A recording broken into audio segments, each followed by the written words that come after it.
Hi everyone, welcome back to the series. Today we're going to cover threading. So I believe the async feature of Zig is deactivated for this build, but we can still cover threading. So I'm just calling threading here, and I just made a very simple explanation, a simple example. So a cool thing about threads is, well, for example, here you can just create a scope by using curly braces. And when you use the defer keyword, at the end of the scope, it will do whatever defer is. So you can actually just have like a separate scope here, and whatever defer be called, that will do that.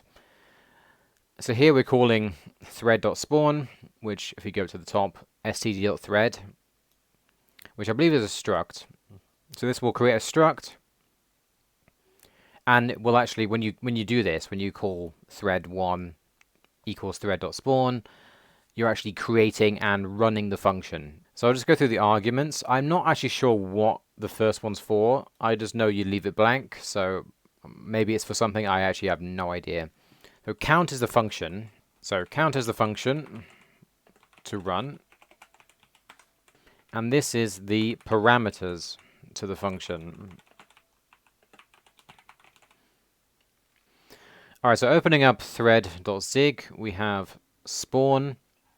And here we have config, spawn config. Whatever that means, I have no idea what that is. So if you go to spawn config, it's a struct. Okay, spawn config. Right, okay, configuration options for hints on how to spawn threads. So I'm guessing this like it creates you can set the stack size. I think this is what this is about.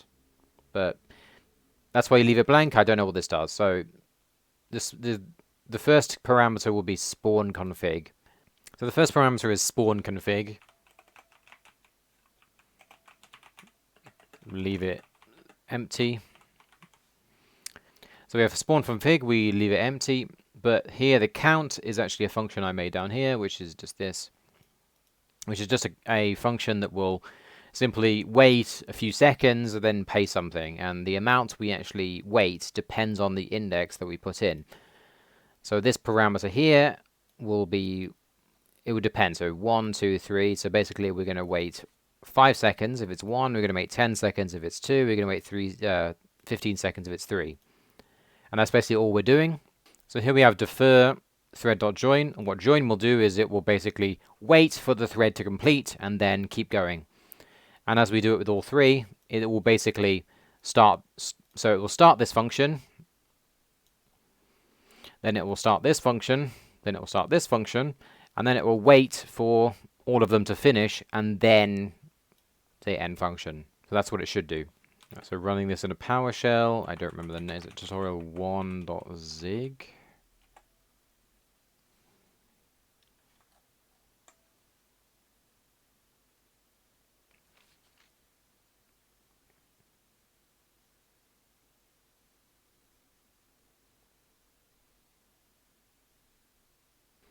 So here, so they both start. They also started 1, started 2, started 3.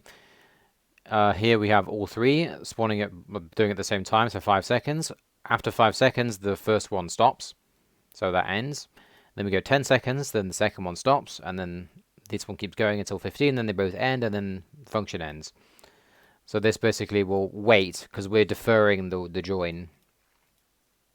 And then, only then, when they're all finished, we do this. So if you just create a curly brace, it's a very practical way just to use defer and then use the curly braces. It's a very practical way to make sure everything's finished at the right time before continuing. So I'm not really an expert on threading. As you'll see in the next section, I don't know if there's a mutex thing. I'll look and see if there is a mutex, and if there is, I'll make another video about mutexes. But so I made a video comparing like 9 different languages. Also did a Zig example. So here was the Zig code from that.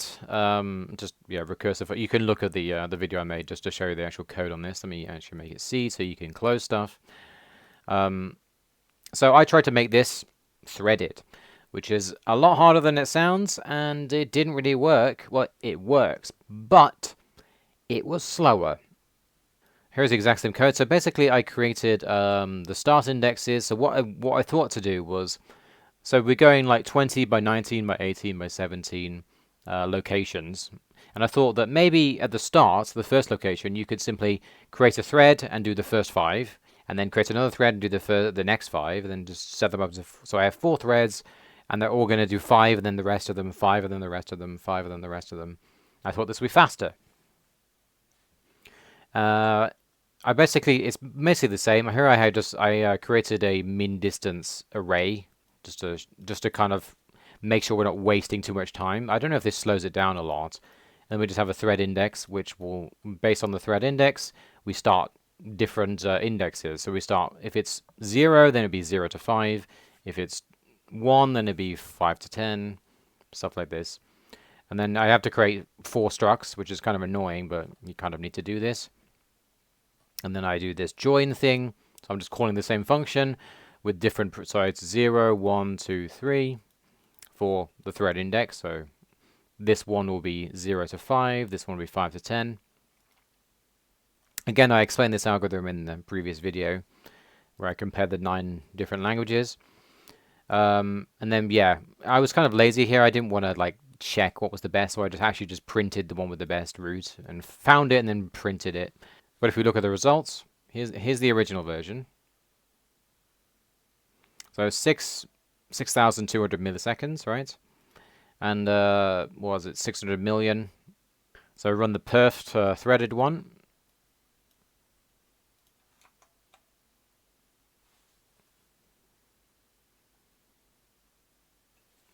And it's slower. I'm not sure if it actually does less. Let me think. It does. So it does half the nodes, but it's slower. So I don't know why that is. I'm not really an expert in threading. Maybe this isn't an easy thing to actually make threaded. The main problem is it's kind of. I think the problem with this algorithm is you find a minimum distance, and then you compare everything else against that. So maybe it's So I think it's linear for that reason, because we get the best result, and then we compare everything against that. Whereas this, you kind of like compare best result here, best result here, best result here, and then it's like separate. So I don't know. I'm not an expert in threading, but it doesn't really matter that it was slower. It matters that I'm showing you how to do it. All right, so I just realized I forgot something. So here we have std time.sleep, which is basically it's a way to let the program sleep and wait for a few seconds. The main problem you'll have with this is it actually is in nanoseconds. So if you look at the top, I have this thing, 1 second, and it's literally 1 billion. So I have 1 billion, and I times that by 5, so to make it 5 seconds, right? So 1 nanosecond is 1 billionth of a second. So you have to basically convert this into nanoseconds. I believe there's a way of doing this as well in builds, but I was lazy and just went like that. So if you put 1 in here, it'll literally be 1 nanosecond. So if you want it to be seconds, it'll have to be in like billions. But just in case anyone had questions about how I was waiting for some time. So go back to the threading example. So the syntax. Threading syntax. The only ones I really know are just join. I believe if you don't call join, then it will actually just go forever, or it will go until it stops, I believe. But you want to call join when you want it to stop this function that calls it, so this run function. You want this function to stop and wait for that thread to finish is when you use join. Above my pay grade, honestly. I don't know what that means. It's something to do with stacks. It's something to do with like setting the stack size. Then we have the function name. So the function name.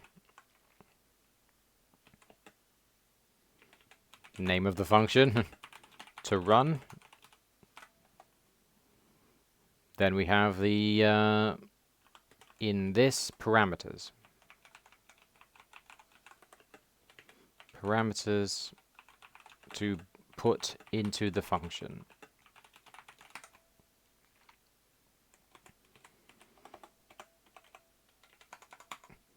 And then we have, say, thread.join will pause the current function and wait for the thread to finish.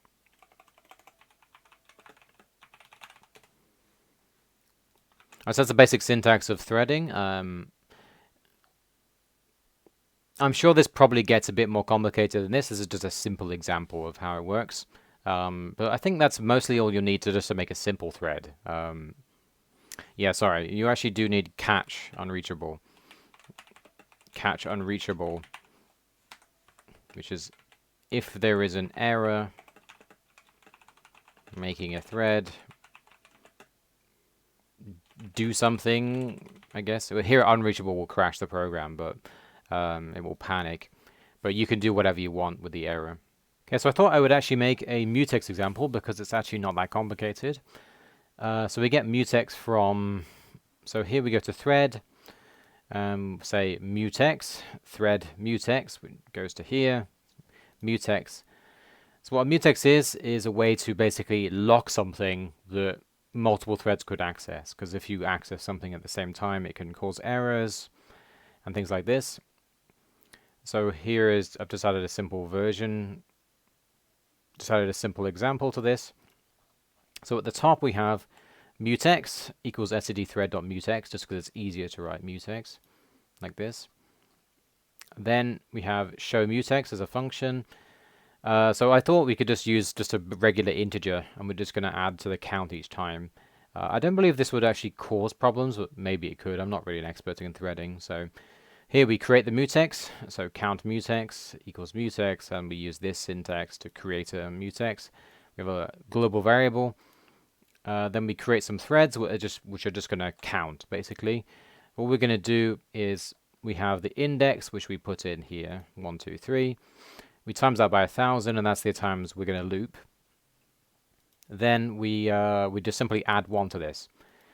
So there are basically 3 important things you need to worry about with mutexes. There's lock, which simply just locks it.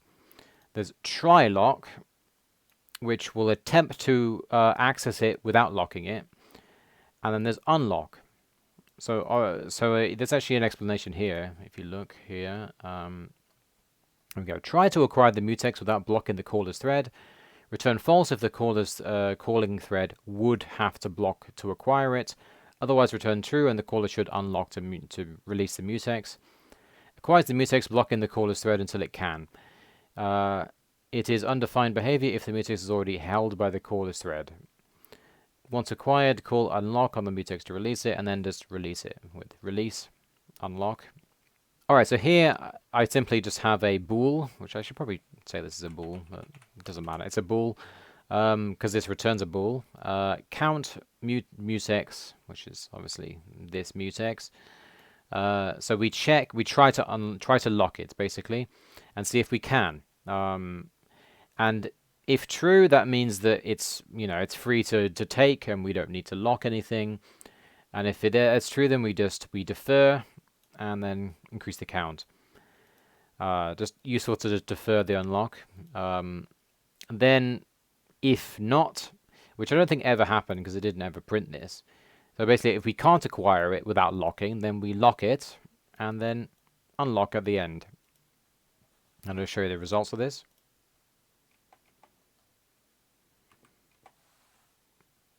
So it runs, started thread 1, started thread 2, thread 1 finished, and the call count was 6,000, which makes sense because I'm putting in 1, 2, 3 times 1,000, 6 times 1,000 is 6,000. So that's basically the basics of mutexes. Again, I'm not really an expert in threading, to be honest. I'll just put in the mutex syntax. Say var, I think it has to be var, mutex equals, I'll just say std thread dot mutex equals std thread dot mutex with these curly brackets. That's how you create a mutex. And then we have say mutex dot try lock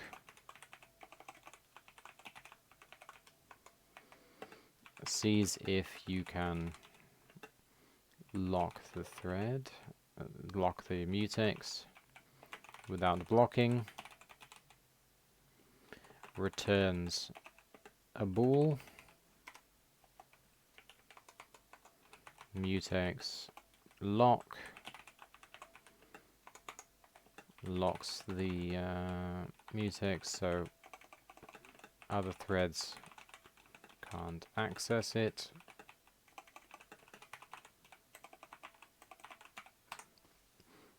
Alright, that's the basics of threading. I'm not really an expert, as I said, but let me know if you have any questions. I'll see you guys next time.